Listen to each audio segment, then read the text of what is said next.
hi there, how's it going? Are you good? Brilliant. Now, if you have a cat, you are probably going to suffer from this that I'm going to show you in this video. I've got two cats. This right here is Pancake, and this one right here is Peanut.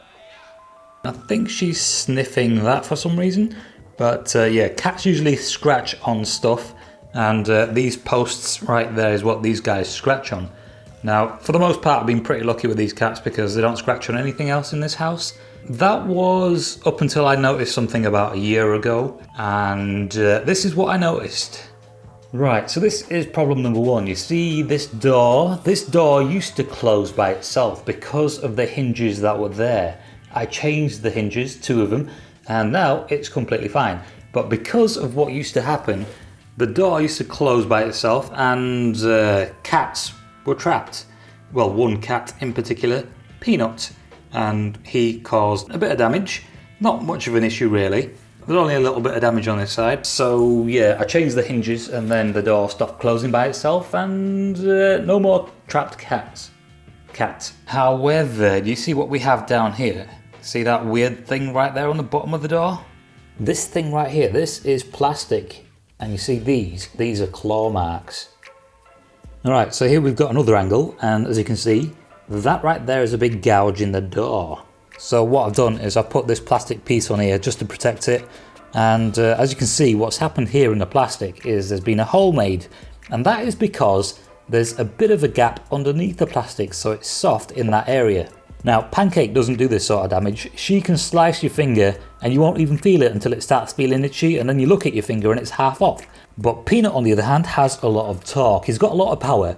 He can stick his claws into something and pull it until it rips apart. So I need to sort this door out. There's nothing wrong with the plastic, it's just this part over here. So when I press on this, you can see that it's soft and it's being pushed in.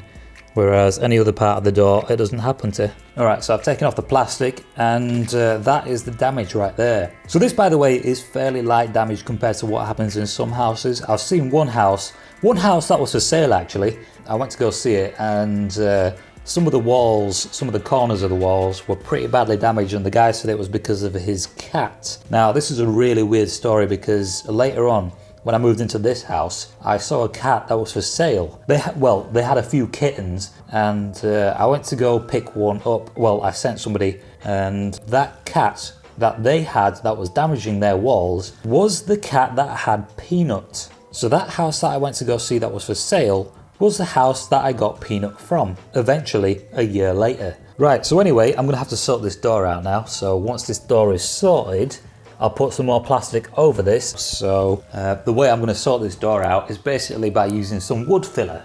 And this right here is the wood filler I'm going to use. I need to check it properly first, because sometimes these, after a while, they start getting a little hard on the inside. This one seems fine.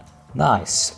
So you see that on the inside right there, that is still nice and soft. And what I'll do is I'll put it on here. I'll use some sort of card, like an old driver's license or something like that, and that should work fine. So yeah, I'll remold that, and then I'll cover it with plastic again, and it should be fine. Right, so if you haven't done this before, it's fairly straightforward. What I've been doing is just adding a little bit more water to this, just to make it a little more pliable. Kind of got a thick, ice creamy consistency, and yeah, what I'll do is just basically just put it on the door. Like that. Then I'm going to use this. This is just a random card I got with a lock. And that is basically what I'm doing. So this part of the door is now done. This side wasn't that bad, but that side there was pretty bad. So yeah, put a bit of paint on this and you won't even notice.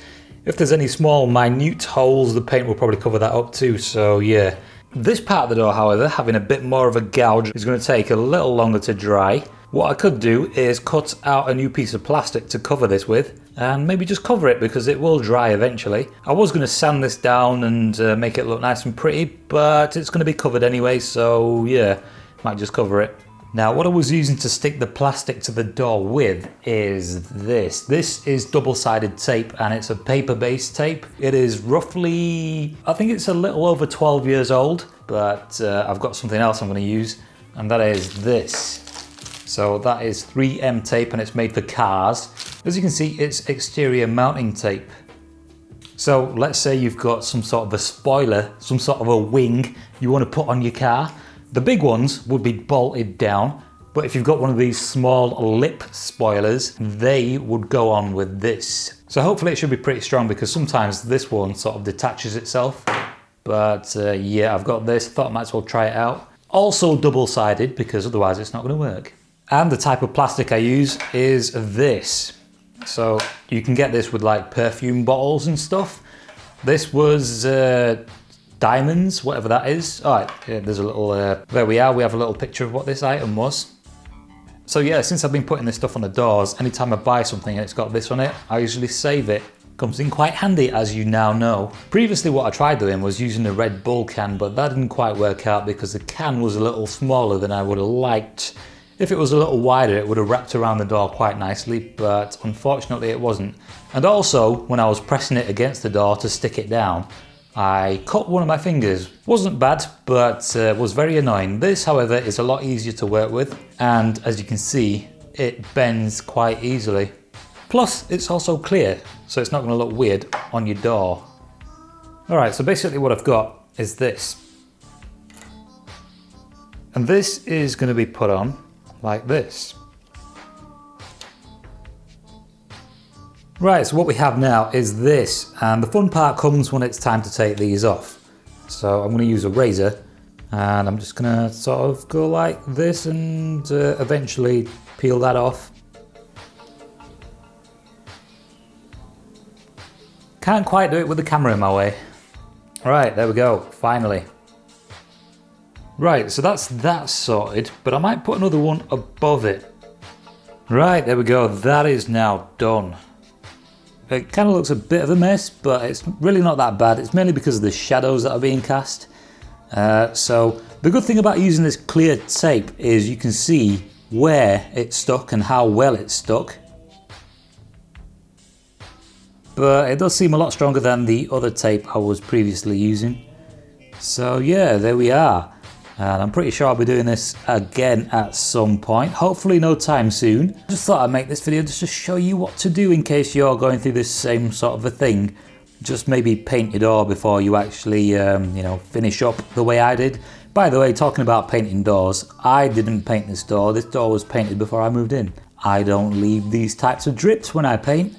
Anyway, there we go. So hope you enjoyed this. If you didn't, then what did you watch this entire video for? Got a bit of a mixture of colour temperatures going on here, but I'm still kind of surprised that the cats haven't touched any of these speakers down here. Now this one is freely available for them to jump onto and scratch up. I mean, it's probably even their favourite sort of material. It's a nice papery sort of a feel. So yeah, I'm stumped. And right there I've changed the colour temperature again because I'm going to go down to this one right here. So I'm even more surprised that they haven't touched this speaker. This right here, because this one, it's at their height. It's closest to the floor and it's got the biggest surround, which I'm sure they'd probably love to scratch up. And I know people out there have had the surrounds on their subs scratched by cats. I know one person in particular has. So yeah, I'm kind of surprised. It's not even got a single claw mark on it. It's pretty much the same as it was when I bought it, apart from a few additional cat hairs and a little more dust. So there you are, you can examine it for yourself. There's nothing on this, no scratches or anything.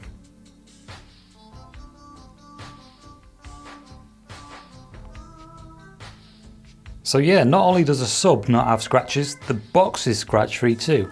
Well, cat scratch free. I've scratched the hell out of it. But yeah, other than that, for you speaker freaks out there, what I'll be doing is taking this one and sticking it into there again, and I'll be getting as much bass out of it as I possibly can, using an EQ and a lot of volume probably, hopefully sometime soon. So stay tuned for that, and that has been all for this video, and I will catch you in the next one.